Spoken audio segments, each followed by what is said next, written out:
Today, inshallah, we're going to be looking at a few signs that sometimes appear in our lives, which are actually signs that Allah subhanahu wa ta'ala has put us on the right path and we're actually getting closer to Allah subhanahu wa ta'ala. So these signs are actually a blessing. The very first one is eagerly waiting for Salah. So you get to a point in life, and may Allah subhanahu wa ta'ala, where you actually wait for the Salah time to come. You're excited about prayer. The second one is that you find that you are increasing yourself in gratitude, right? That you're thankful for Allah subhanahu wa ta'ala's blessings. You find yourself saying Alhamdulillah fi kulli hal, Alhamdulillah in every condition. The third one is seeking Islamic knowledge, right? The desire for seeking Islamic knowledge. Allah subhanahu wa ta'ala also mentions in the Quran that do those who know and those who don't know, are they equal? The fourth one is that your reaction towards life's problems and calamities. If somebody goes through a calamity and they find that that calamity brings them closer to Allah subhanahu wa ta'ala, they're constantly asking Allah for repentance. Their reactions to the trial is a positive reaction that's bringing them closer to Allah subhanahu wa ta'ala, and that is how they're dealing with that.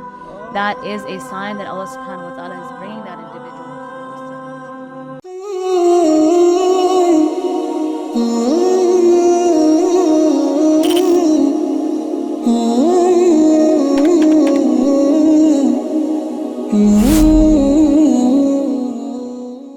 Bismillah ar-Rahman ar-Rahim. Assalamu alaikum everyone.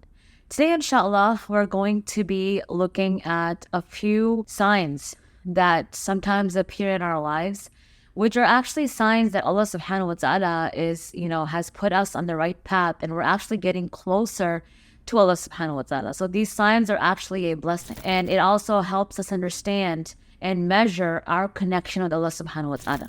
And this is really important because a lot of times we measure our connection with Allah subhanahu wa ta'ala based on how people dress and how they talk, and how, if somebody's always, talking about Islam or talking about deen, is that something that measures their connection with Allah subhanahu wa ta'ala, or is it something much more? And the answer is it's something much more. And I cannot measure anyone's connection with Allah. I cannot measure if somebody is on the right path by my observation. It is actually individual, and it's something that happens within, right? So here are some signs, and if you guys can relate, do let me know in the comment section below. The very first one is eagerly waiting for Salah. So you get to a point in life, and may Allah subhanahu wa ta'ala get all of us to that point in life where you actually wait for the Salah time to come. You're excited about prayer. It's similar to like how we prep for Ramadan and we wait for Ramadan, and as 2-3 weeks before Ramadan, you start getting those vibes and you're preparing yourself for it, right? So same thing when it comes to Salah, that a believer who waits for Salah and is looking forward to Salah and then makes an attempt to prepare himself or herself for Salah, and then when the Salah time comes, prioritizes Salah, basically that is a sign that you're getting closer to Allah subhanahu wa ta'ala, and that Allah subhanahu wa ta'ala has put you on the right path, right? Allah says in the Quran that indeed Salah stops you from doing, bad deeds and immodest actions, right? So Salah is basically the key to stopping us from doing things that push us away from Allah subhanahu wa ta'ala and actually brings us closer to Allah. And Prophet Muhammad sallallahu alaihi wasallam, he mentioned in a hadith, and this is mentioned in An-Nisa, that he said, Salah is the coolness of my eyes, right? So this is a quote of Prophet Muhammad sallallahu alaihi wasallam. So when we are eagerly looking forward to praying and we actually make that attempt to give Salah the priority that it deserves, that is a sign that we're getting closer to Allah subhanahu wa ta'ala. So that's the first one. The second one is that you find that you are increasing yourself in gratitude, right? That you're thankful for Allah subhanahu wa ta'ala's blessings. You find yourself saying Alhamdulillah fi kulli hal, Alhamdulillah in every condition. Most of the times, instead of complaining, instead of always bringing yourself down, talking yourself down, you're actually saying Alhamdulillah for the blessings around you. Allah subhanahu wa ta'ala, he says in the Quran that if you thank me, I will increase my favors upon you, right? And when we thank Allah subhanahu wa ta'ala for the bounties that he's given us, and we complain less and we say take everything with Alhamdulillah, that is a sign that we're getting closer to Allah subhanahu wa ta'ala. So that's the second one, that if you're finding yourself that you are showing more gratitude. That's a sign that you're getting closer to Allah subhanahu wa ta'ala. The third one is seeking Islamic knowledge, right? The desire for seeking Islamic knowledge. Now, there's a hadith that seeking knowledge is an obligation on every Muslim. And Allah subhanahu wa ta'ala also mentions in the Quran that do those who know and those who don't know, are they equal, right? So they're not equal. And this is actually for religious knowledge because, of course, the knowledge about the basic obligations is a requirement upon every Muslim. Knowing how to pray, knowing how to, make wudu, zakats, hajj. These are the basic fundamentals that every Muslim is required to learn about and know. But if you find yourself that you already have that knowledge and you feel this enthusiasm and this eagerness to attend Islamic gatherings, attend Islamic sessions, halaqas, conferences, read Islamic books, listen to lectures and podcasts that are centered around Quran and Sunnah and Hadith, that is also a sign that Allah subhanahu wa ta'ala is putting you on a path that's bringing you closer to Him. Because definitely when you have Islamic knowledge, there's a different type of consciousness and fear that you have of Allah subhanahu wa ta'ala. And you try your best to avoid a lot of the things that you would do if you did not have that knowledge, right? So that's the third one. The fourth one is that your reaction towards life's problems and calamities. Now, this is very difficult because a lot of times we think that when something bad happens to us, it's a punishment. And, traditional scholars and Alimah, they have said that it's actually how you react to that, right? So if somebody goes through something tough in life and they start, distancing themselves from Allah subhanahu wa ta'ala, and, if it's a woman, she takes her hijab off. If it's a man, he, generally stops praying, or she stops praying, whatever it is, right? You're distancing yourself from Allah subhanahu wa ta'ala. Your reaction towards that troublesome event that happened in your life is kind of a sign that was actually a test for you, or it was like a form of punishment for you. But if somebody goes through a calamity and they find that calamity brings them closer to Allah subhanahu wa ta'ala, they're constantly asking Allah for repentance, for forgiveness. They're constantly making dhikr. They're constantly, trying ways or looking for ways to make Allah subhanahu wa ta'ala happy, right? Their reactions to the trial is a positive reaction that's bringing them closer to Allah subhanahu wa ta'ala. And that is how they're dealing with that. That is a sign that Allah subhanahu wa ta'ala is bringing that individual closer to Him. So there's a hadith, and I'm going to paraphrase it. Prophet Muhammad sallallahu alaihi wasallam said that the situation of a believer is amazing, that when something good happens to him and he thanks Allah, right, and he makes it and he gets closer to Allah, and if something bad happens to him, a calamity happens to him, he still remembers Allah, and even that is rewarding for him, right? So that is what a true believer does, that even during times of calamity, he or she reacts with patience. The next one is when you find yourself in a situation where you're actually having mercy on people. So instead of somebody does something and you're like, yeah, that person is like that, blaming that person. But instead of that, you're actually giving them 70 excuses. You're giving them reasons for why they're like that. And you feel this empathy and sympathy towards other people. That is a sign that Allah subhanahu wa ta'ala is softening your heart.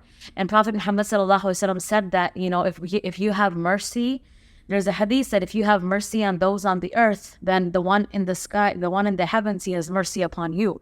So it's actually a sign of Allah's mercy upon you when you're feeling merciful toward other people, when you actually feel their pain and you want to help out and you want to help them solve their problems. So if you're feeling that you're getting closer to that and you're actually helping your friends and family members and you're feeling that sympathy towards them, then that is a sign that Allah subhanahu wa ta'ala is bringing us closer to Him and He's putting us on the right path. The next one is when you constantly are doing Muhasabah Nafs. And Muhasabah Nafs is self-reflection, self-assessment. You actually think about your actions. You think about how you spent your day.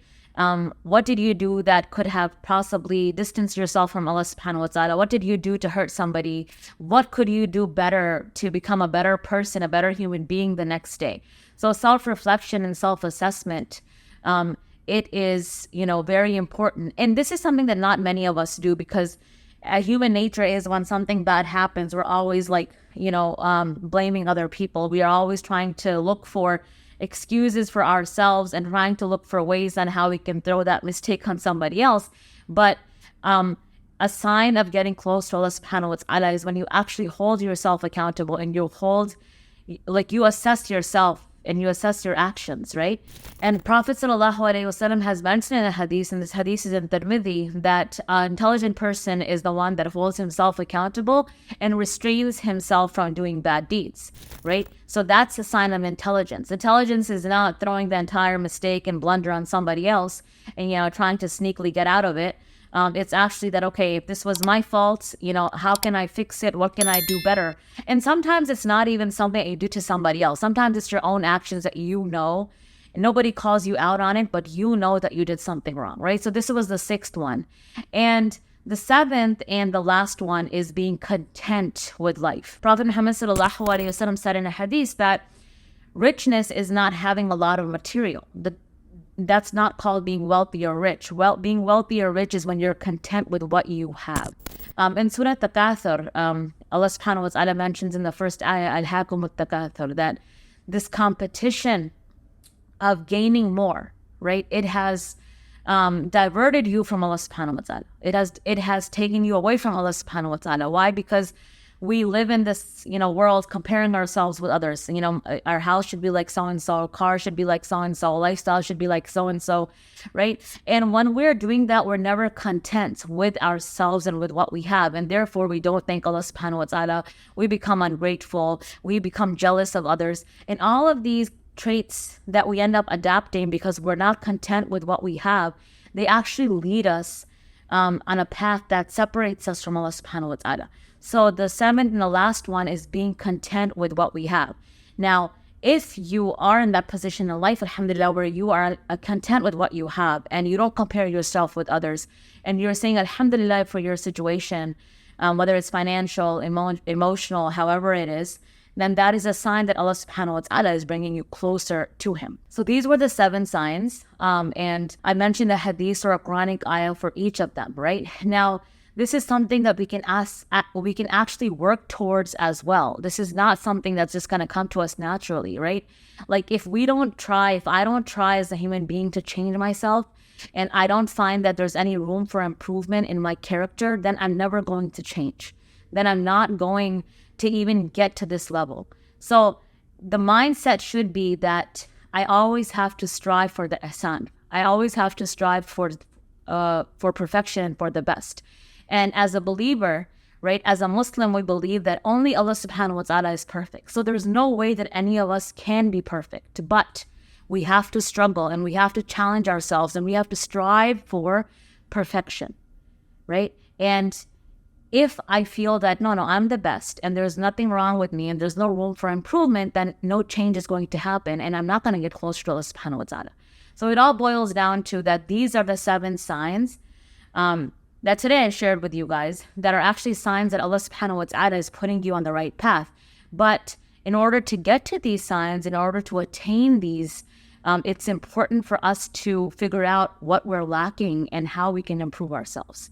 I hope today's video was helpful, inshallah. If you guys like the video, please do like, share, and subscribe. And inshallah, I'll see you guys next time. Assalamu alaikum wa rahmatullah.